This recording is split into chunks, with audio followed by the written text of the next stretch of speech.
Assalamualaikum warahmatullahi wabarakatuh. Waalaikumsalam warahmatullahi wabarakatuh. Jumpa lagi dengan saya Adi Bodro, tentunya masih di Humas Persaudaraan Sejahtera. Dimanapun berada, tentunya jumpa lagi. Kali ini narasumber kita Mas Taufik, Ketua Umum. Ya, beberapa waktu yang lalu kita sudah mendatangkan Mas Fajar terkait proses hukum dan lain sebagainya. Nah, kita juga tentu pengen dengar ya tanggapan dari beliau sebagai Ketua Umum, yang mana tentunya tahu dan mungkin juga mendampingi juga dalam ranah hukum. Selamat malam Mas Taufik. Ya, selamat malam. Sehat Mas? Alhamdulillah, Alhamdulillah. Terima kasih sudah berkenan hadir Mas di channel kita. Jadi kita mau tanya-tanya nih Mas. Beberapa waktu yang lalu kita sudah mendatangkan Mas Fajar terkait proses hukum Mas. Banyak sekali isu yang beredar dan kemarin sangat dipertegas.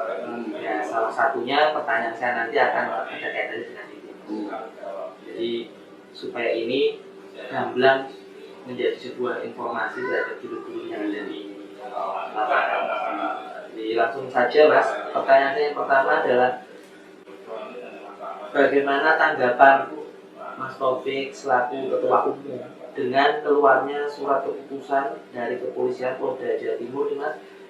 Tertulis di sini adalah B122/SP2 HP minimal dari I/Reskrim/1/11/2021 di Reskrim.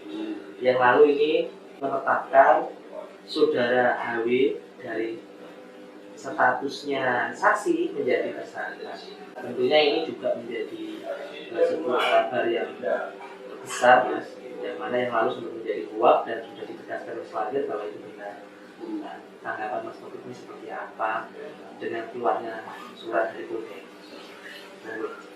Ya, ini memang agak berat buat kami karena bagaimanapun juga kita sangat mengharapkan sebetulnya peristiwa ini nggak perlu sampai di sini. Kita sudah berusaha keras untuk berikhtiar gitu ya, mutus dulur-dulur untuk bisa bersilaturahmi, tapi ya mungkin karena suatu hal kita harus mendapat pelajaran semacam ini. Nah, yang pasti kita ingin pengelolaan organisasi ini baik sebagai organisasi massa maupun yayasan yang dikelola dipimpin oleh Mas Fajar ini bisa tertib sebagaimana yang diatur di dalam undang-undang, karena kita ini bagian dari warga negara Indonesia. Kita ikut berjuang untuk mendirikan memerdekakan bangsa Indonesia, makanya kita harus semua taat hukum baik di dalam mengelola organisasi maupun mengelola yayasan. Nah, mudah-mudahan apa yang terjadi ini menjadi pelajaran buat kita semua. Jadi pada dasarnya juga Mas Taufik itu juga sebetulnya menyayangkan ya Mas ya? Sangat menyayangkan. Ini berat juga secara persetujuan. Bagaimanapun juga ya beliau yang menjadi tersangka ini kan yang kami ketahui orang baik, apalagi punya jabatan strategis. Beliau bagian dari kader yang harus kita persiapkan. Ya, tapi bagaimanapun ini menjadi pelajaran untuk kita semua. Berarti supaya imbasnya juga memberi efek kepada semua organisasi dari unsur bawah sampai atas ya. Agar memang tata pengelolaan organisasi baik itu administrasi dan berhubungan dengan data dan keuangan supaya lebih tertib lagi. Ya, justru ketertiban itu yang akan menjaga persaudaraan kita. Sebab persaudaraan ini akan terganggu kalau ada oknum yang tidak tertib terhadap penyelenggaraan organisasi, tidak tertib di dalam hal menjaga pasturan. Karena itu sekali lagi kita ini sudah disumpah melakukan sumpah bersama, dan salah satu sumpah itu adalah mentaati aturan. Nah, ketaatan kita terhadap aturan inilah yang harus kita kedepankan di dalam menjaga persaudaraan kita. Kemudian mungkin hanya 2 pertanyaan Mas. Iya. Nah, karena ini memang isu yang terhangat dan ini yang sangat dinanti-nanti kadang-kadang Mas. Iya. Jadi kami harus meminta waktu Mas Taufik untuk kami tanya. Yang kedua adalah ini Mas. Kemudian beberapa waktu yang lalu sudah kita bahas dalam podcast sebelumnya, sering terjadi persekusi, penganiayaan, intimidasi di lapangan terkait dengan berseberangan tentang paham gitu. Nah, malah terbaru sudah beberapa ada yang sudah ditangani oleh hukum, sudah diproses, bahkan sudah beberapa ditangkap Mas, terus ditetapkan sebagai tersangka dan sebagainya. Nah ini seperti apa Mas Taufik menanggapi, kemudian seperti apa Mas Taufik memberikan himbauan supaya hal seperti ini di masa akan datang tidak terjadi, karena seperti dijelaskan Mas Taufik di awal bahwa kita tidak akan mungkin ada istilah bekas saudara, kan tidak ada. Kita semua tetap bersaudara, cuma kita ingin memberikan efek saling belajar bersama supaya hidup adil. Monggo Mas. Ya, sekali lagi kami ingin menekankan bahwa siapapun yang pernah disahkan sebagai warga persaudaraan Setiati Terakhir itu saudara. Nah, seperti yang saya sampaikan tadi, di dalam menjaga persaudaraan ini kita semua harus menjaga aturan, mentaati aturan.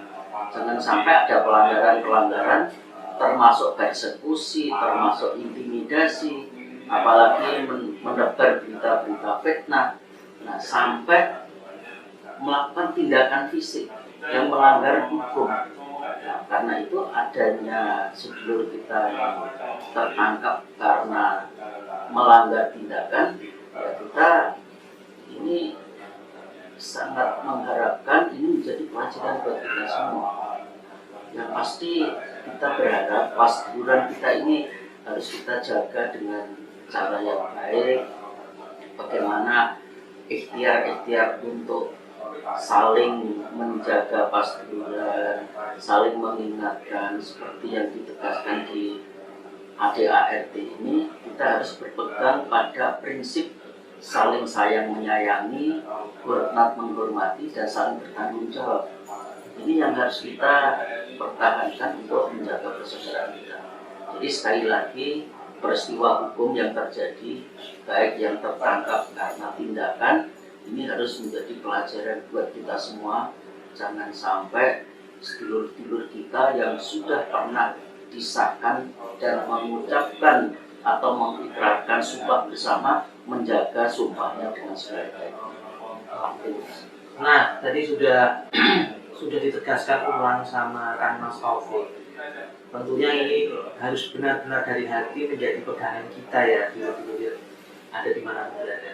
Nah, terakhir ini Mas, pertanyaan terakhir adalah kan ada belakangan ini ada bencana Mas.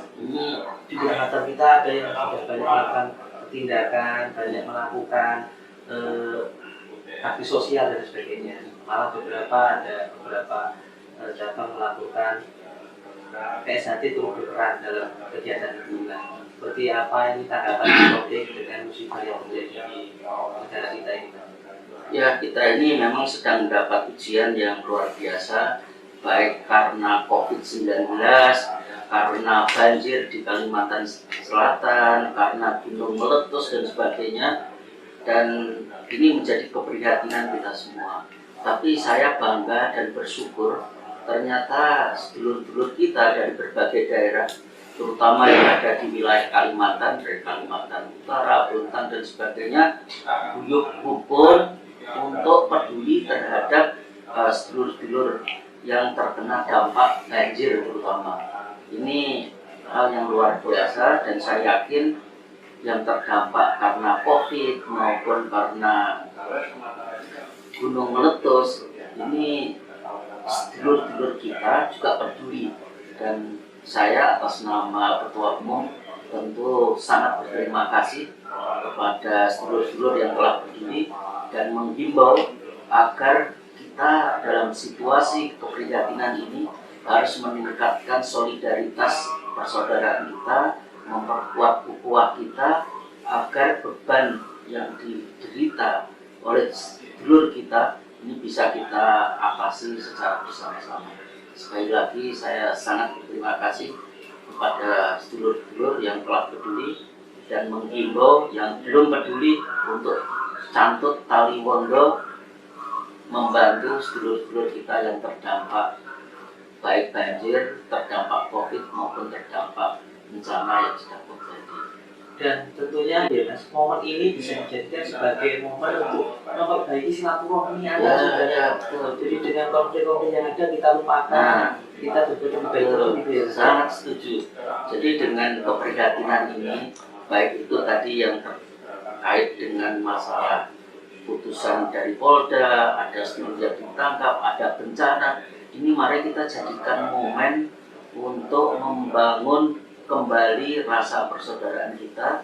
Mari kita tingkatkan tali persaudaraan dengan prinsip tadi, saling sayang menyayangi, hormat menghormati, dan saling bertanggung jawab. Mudah-mudahan rasa persaudaraan ini dengan adanya peristiwa ini bisa kita perkuat kembali agar kita segera nyawiji, karena tahun ini juga kita akan menyelenggarakan parapatan luhur. Mudah-mudahan parapatan luhur ini bisa kita selenggarakan secara bersama-sama dengan penuh kesejukan, kedamaian, dengan asas persaudaraan, dengan prinsip seperti yang ditegaskan di adat.